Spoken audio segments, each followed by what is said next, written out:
Good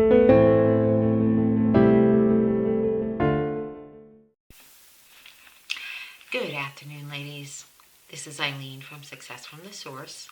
My topic for today is to love all people, no matter what their beliefs are or lifestyle, because God teaches us to do so. In Matthew 22, verses 37 to 40,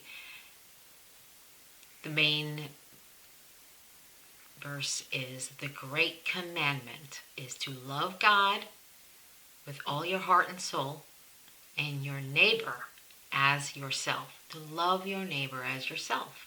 This is the first commandment.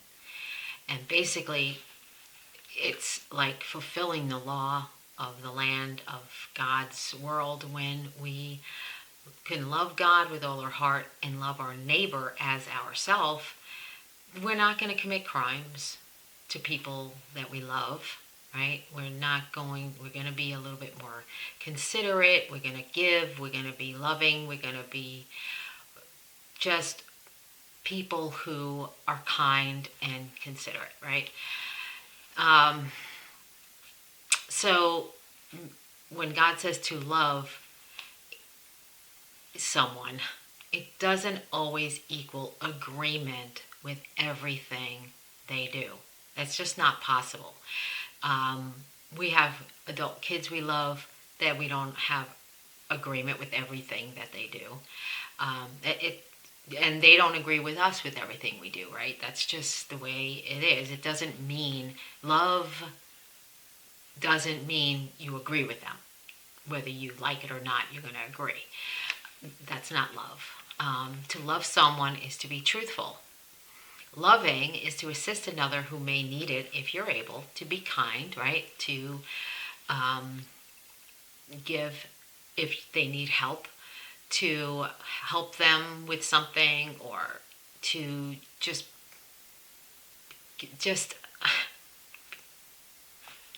not think bad about them and curse them out and wish them harm. None of that stuff.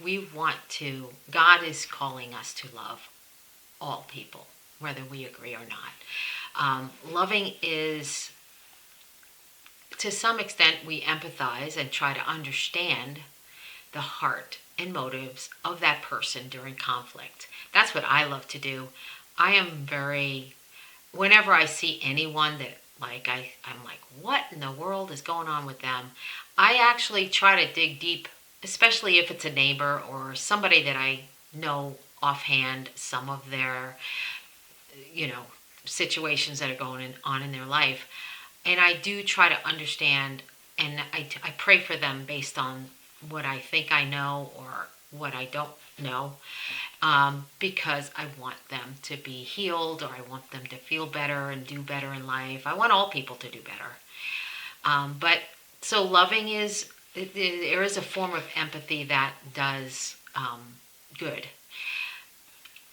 But love does not mean that you agree with them if they believe that they're a cat or a dog, right? I mean, think about it. There's actual, here in Tennessee, I know this for a fact because someone I used to work with had one of her daughters going to an elementary school about an hour or two from here.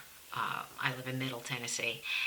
And she was telling me that this was about 2 years ago, that her daughter was telling her, and the other parents of her daughter's friend were telling her that the school had a cat box.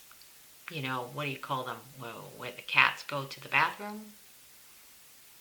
In the kids' bathrooms, in case someone thought they were a cat. Okay. There is this, I was literally in shock because, of course, now I've learned a lot more about it recently, and that's a whole other subject. But the point I'm trying to make is that If somebody believes that they were born a different gender, I'm going to pray for them. I'm concerned about their mental well-being. Transgender people need mental help, and they need help from Jesus. That's not hatred, okay? I have a family member who I love who's thinking I'm hateful because of that, and that's not hateful, okay? So that's loving, to want to help them, not to curse them, not to spit on them, not to ignore them, not to put them down. That's not what I do, and that's not what Jesus teaches us to do. I'm not saying to do that. But if somebody believes that they are a different animal than a human, or they think they were born to be a man when they were a woman, or vice versa, they need help, okay? God loves every single human being ever born on this earth, including those who are confused, evil, sad, lonely, stingy, etc. God loves to correct his creation. That's what his love does. But he does it with grace and mercy and unconditional love. So he still loves you, but he knows you need help, and he wants to free you. And God's love and mercy and kindness and grace wants to heal you. He does. He's never going to say, oh, okay, yeah, I made you wrong. No. He made you the way he wants you to be. He created you with a purpose.